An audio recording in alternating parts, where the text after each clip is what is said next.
Today we're joined by multi-talented and award-winning actor Neal McDonough, who can be seen in a multitude of Hollywood productions. Trained at the London Academy of Dramatic Arts and Sciences, Neal has been fan favourite since his breakout role as Lieutenant Lynn Buck Compton in The Band of Brothers, and has been featured in popular shows like Justified, Van Helsing, Altered Carbon and Suits, as well as films including The Warrant Red, Minority Report and his role as Timothy Dum Dum Dugan in the Marvel Cinematic Universe. Most recently, Neal delivered a standout performance as Malcolm Beck in Yellowstone, acting alongside Kevin Costner. Above all, Neal prizes his relationship with his wife Ruvé, their 5 children and his devout faith in Jesus Christ. And to give us an insight into his career of starring in over 120 films and television series, as well as an insight into the Hollywood industry and his faith, we are now joined by award-winning actor Neal McDonough. Neal, thank you so much for joining us. How are you doing? Doing great. Thanks for having me on the show. Boy, that is quite a resume. I'm not very person who kind of looks backward. I'm always kind of in the present or looking forward, but whenever I hear a list like that, I'm like, oh, okay, wow, I've been very blessed in my life for sure. Oh, well, bless you. Thank you so much again for joining us. Now, Neal, can you please just take us back to the beginning of your career? Where did it all begin and why did you choose acting? It all began with Your Good Man, Charlie Brown, when I was Snoopy in high school. I was 14 years old.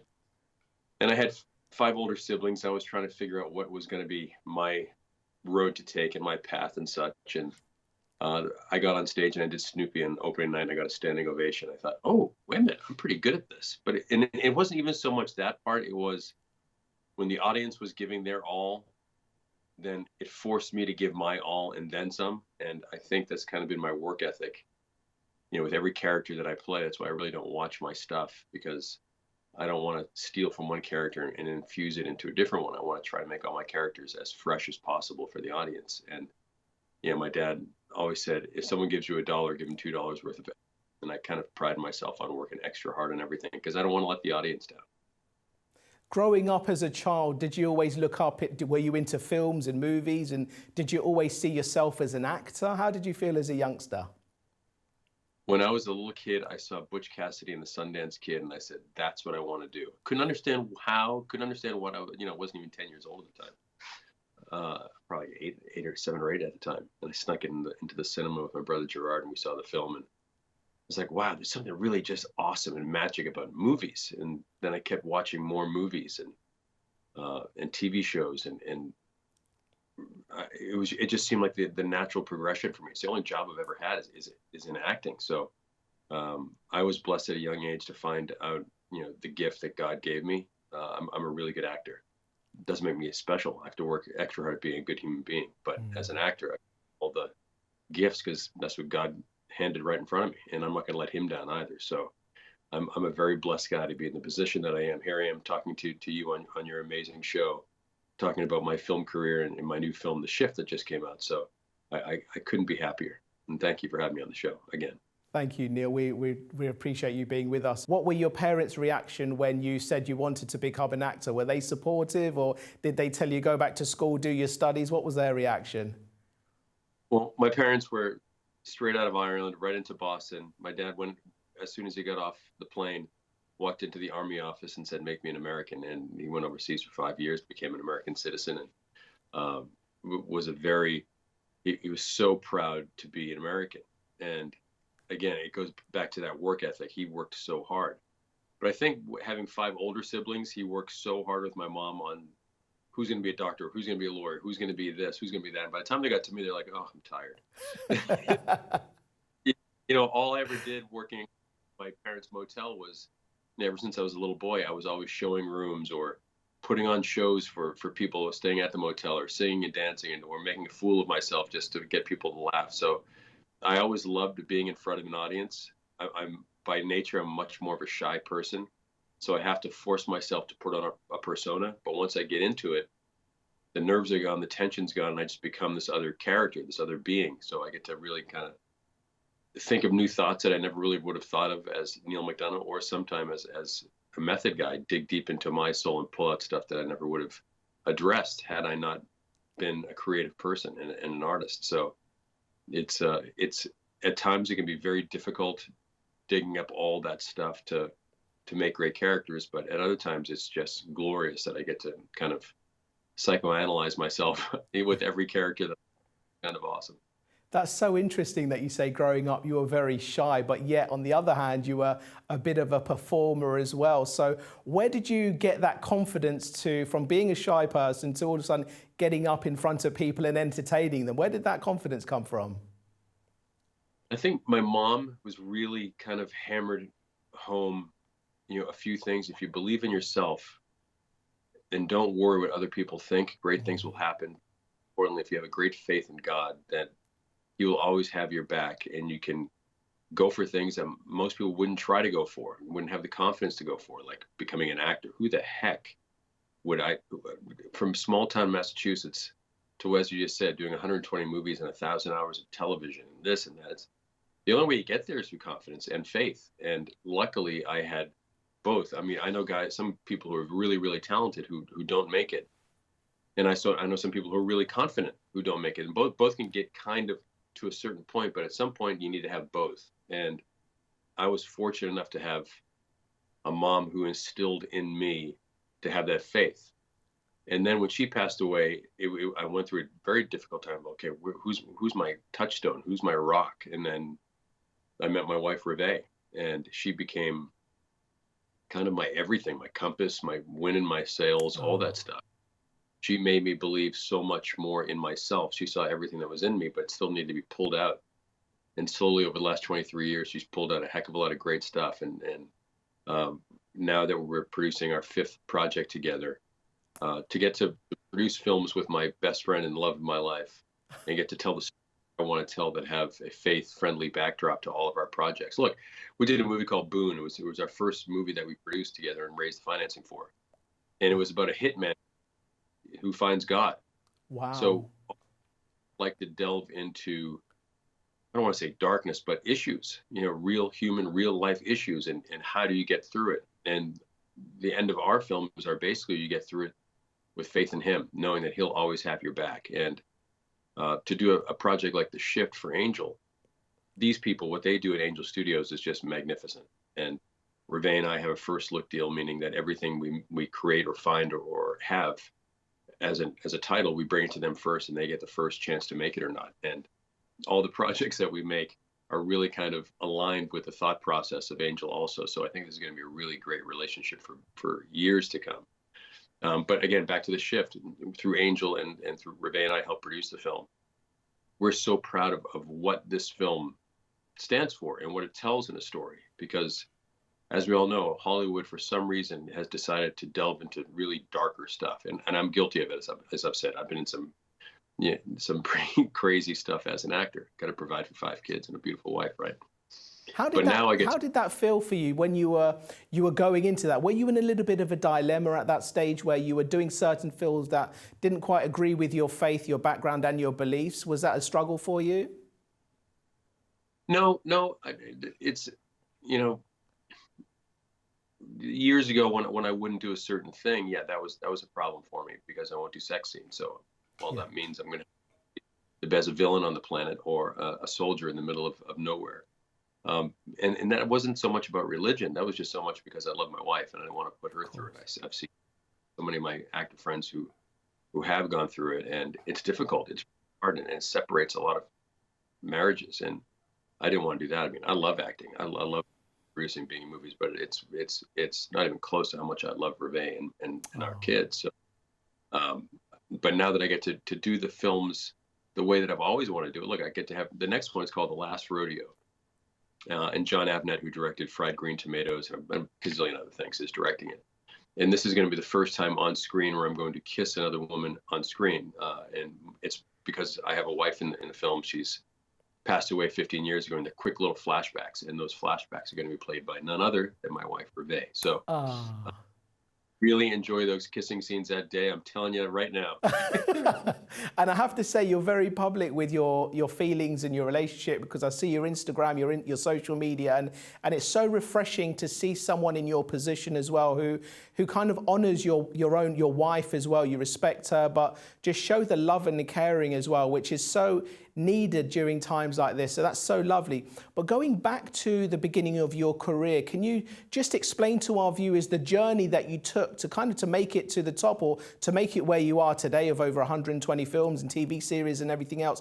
At the beginning, was that difficult? Was it a difficult industry for you to get into? Was there a competition? Was there a lot of knockbacks? Give our viewers an insight. It's the dumbest profession in the world to get into. The odds of you getting in one film is so slim.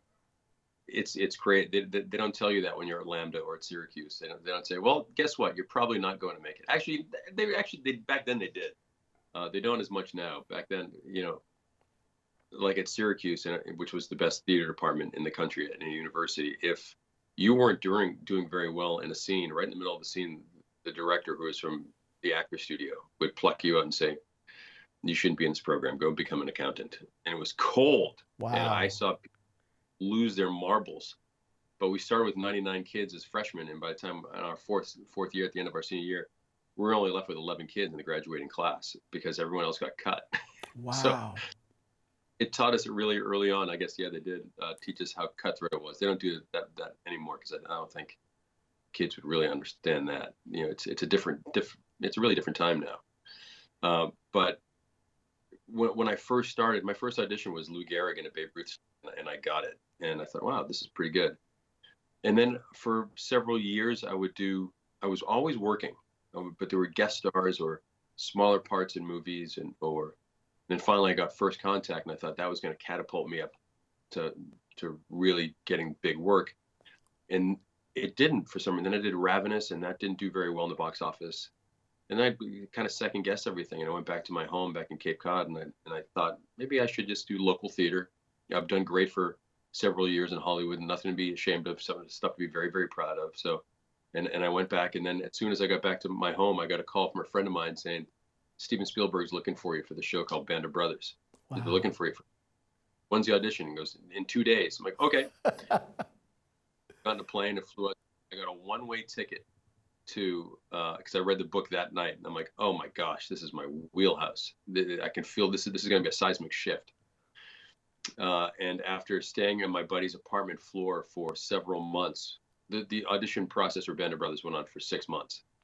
And I finally got the part. And then the first night I got into town in England, when we did Band of Brothers, I met my wife Ruvé at 57 Jermyn Street, and 5 kids and an amazing life. It was always because I have such a specific look that I wanted to go out to become a comedian. They're like, yeah, you don't look funny. The soldier.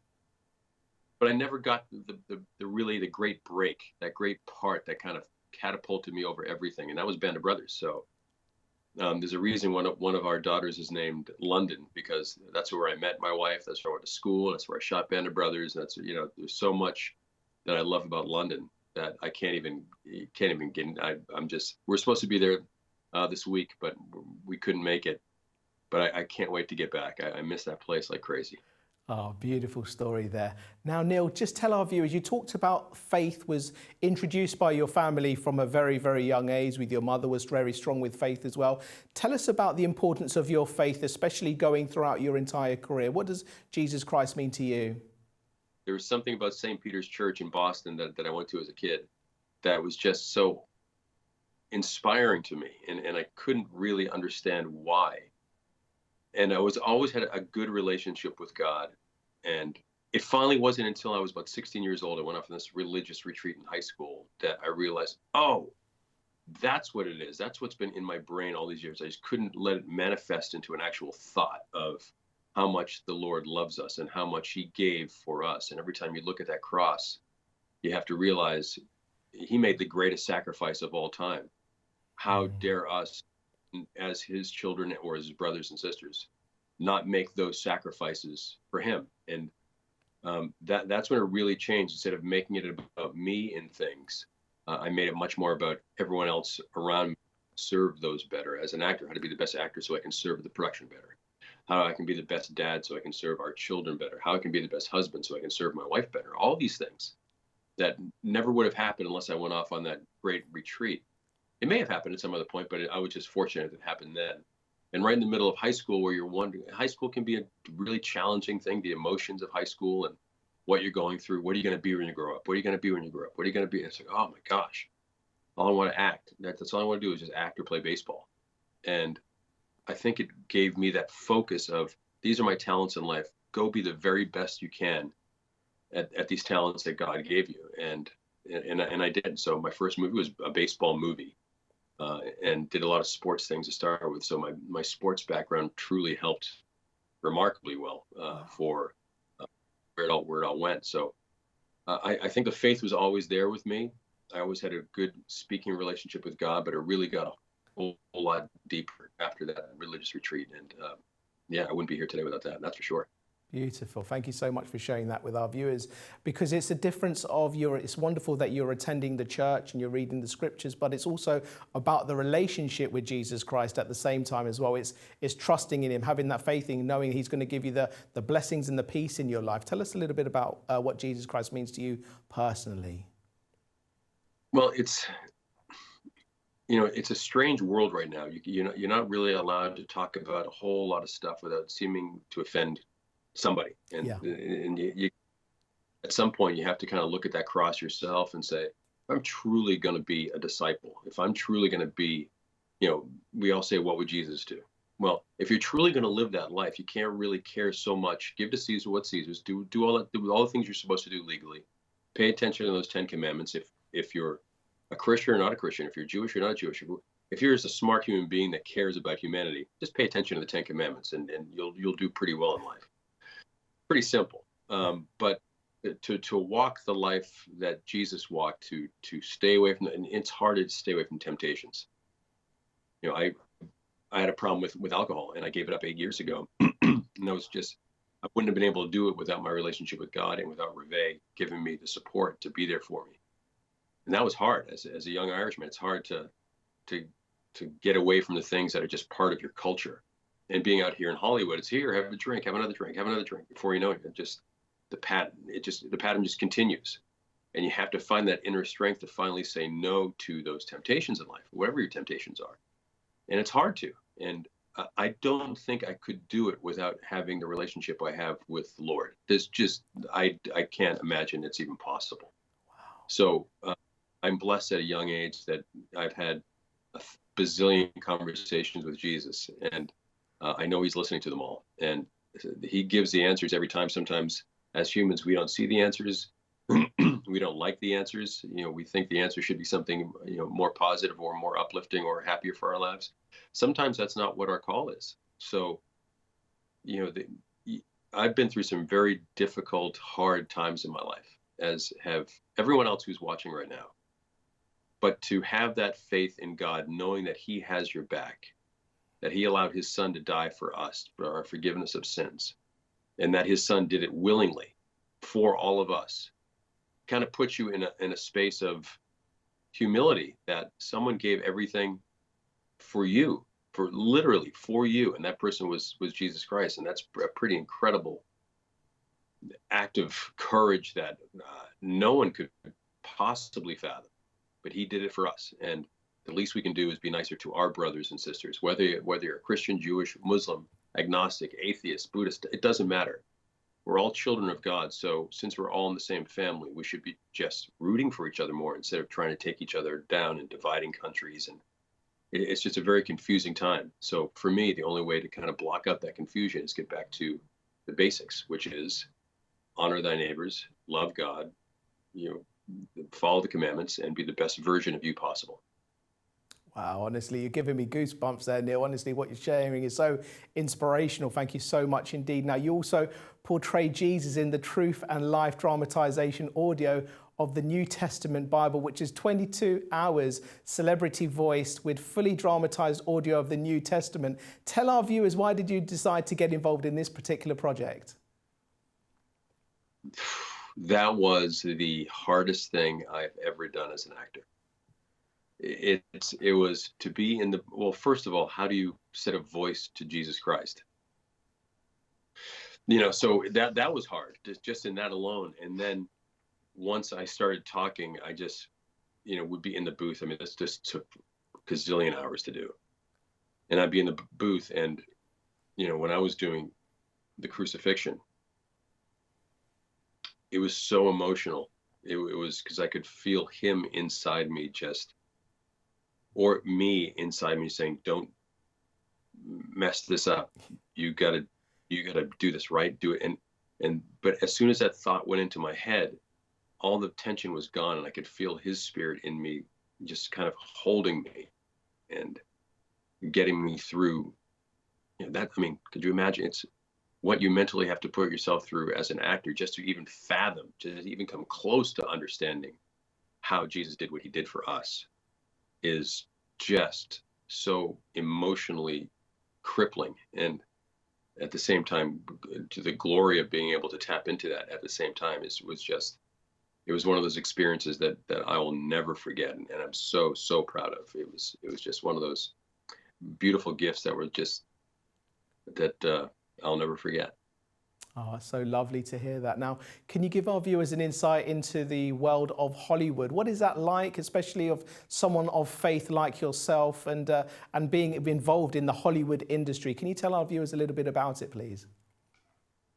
Yeah, I think, well, we lived in Canada for several years, and it's about as far from Hollywood as possible. So it was a great place to bring our kids up for 7 years. We just moved back here 2 years ago to California, and I think that all the pitfalls that kids have in California, all the temptations, all the way kids talk, the way the parents talk, it's just different. It's very different. Canada was a beautiful, beautiful place. Shout out to Tawasin, my hometown back up there. It was a great place for them to grow up, and it gave them a great sense of family and a great relationship with God. They went to some great schools up there, and so now they're down here. They see through things a lot easier and a lot clearer, and they're pretty amazing kids. We've been very blessed to have good Christian, traveled the world, seen a lot of stuff, types of kids that are, we've moved around a lot too. We're gypsies, we're tinkers, as they say in Ireland. Yeah. My daughter, I've been alive for 12 years and I've lived in 10 different houses. Wow. Yeah. Yeah. So whatever it is, always on the move, because dad's, makes movies, and now he makes movies with mom. So we'll go on for a couple of months, and you're homeschooling, or you're working in the stunt department or the craft service tables, or you're working on set because we're going to make you work. And we might give you roles in the film, a couple lines here and there, and start to build and see how you do on that. And I think what we're doing is put together a bunch of creative young kids that want to probably be in this business somehow, but understand the faith side of how dad's doing it, and the way that I'm doing it. And they're pretty proud of their mom and dad, that's for sure. Beautiful to hear. Thank you, Neal, for sharing that. Now, can you tell us about the creative ways that we can be spreading the gospel, especially talking about Jesus Christ through films? I mean, you've just latest release of this Hollywood film entitled Shift, which is a modern day retelling of the book of Job. The film also focuses on hope and faith, but tell our viewers about the importance of these faith-based films, and tell us also more about this particular film indeed. Well, the Shift in particular, I said this the other day, is making a shift in the way that Hollywood is thinking. And that's because of Angel Studios. So what they did with Sound of Freedom was just pretty miraculous. But what they did with the Shift was made and produced by Angel Studios. It's their first really big budgeted, $7 million film, whatever it was. So not massive on the Hollywood scale, but pretty good budget for an independent film. And what we did is really kind of delved into, instead of the much sweeter, just faith-based fare that we started with. You had to start somewhere with faith-based films, and they started slowly, and now they're finally getting into telling stories that have real moral issues. What's the right thing to do? What is the lead character going through? In this one, he's being tortured. He's Job. And there's the devil, played by me, tempting him with everything that I can possibly give him. And it was interesting when I first got offered the role, I said, no, I can't play the devil. That's just going too far. You know, I like my villains, but that's just a bit dark. Yeah. And then I came and we prayed over it. And she's like, you're probably the best villain in Hollywood. You probably have one of the best relationships with God. You kind of have to do it, or these people really want you to do this project. So you'd be letting them down because they might hire someone who doesn't believe in God, who might just be over the top or just pure evil, or you can find a way to bring humanity to Lucifer. And that kind of clicked in my brain. I'm going to figure out a way to bring some humanity, because Lucifer was once one of God's guys. He was so close with God.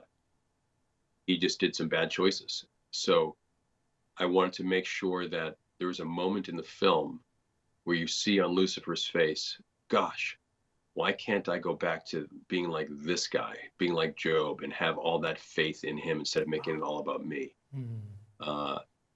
Clicks back into being the devil again, because I can't. It's too late for me. And that's the sadness of this character, that he, you know, that I played the devil, but I think I played it was one of the most human performances I ever had, because I don't want to see other people get hurt as the Lucifer that I built. You know, when it talks about this one girl who's going to go to a mental institution, I genuinely don't want her to suffer. But some people have to suffer because of a certain agenda that I have. But it was really interesting to play Lucifer this way.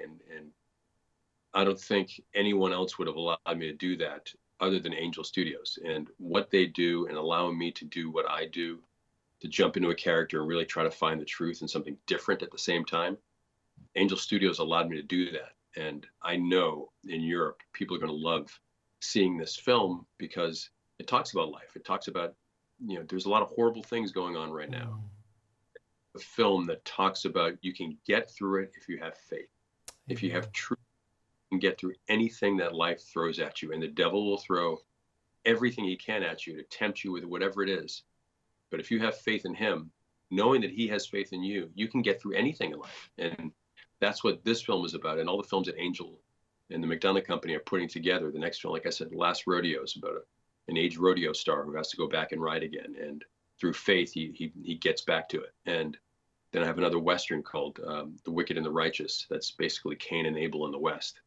That Jim Caviezel is very interested in playing my evil brother in this.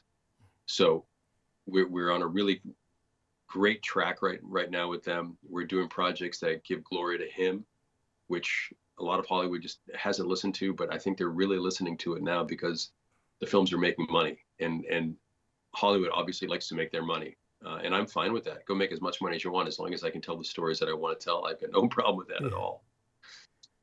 We're blessed to be able to do exactly that, tell the stories we want to tell for you guys. Great message. I want to say a big thank you, Neal McDonough, award-winning actor, and thank you so much for sharing your personal stories of your own personal faith, your life, your family, but also an insight into the Hollywood industry. And we're praying for you to continue to producing faith-based films as well. Thank you so much, Neal, for joining us. Take care and God bless, brother. Thank you. God bless. Thank you so much for letting me be on the show.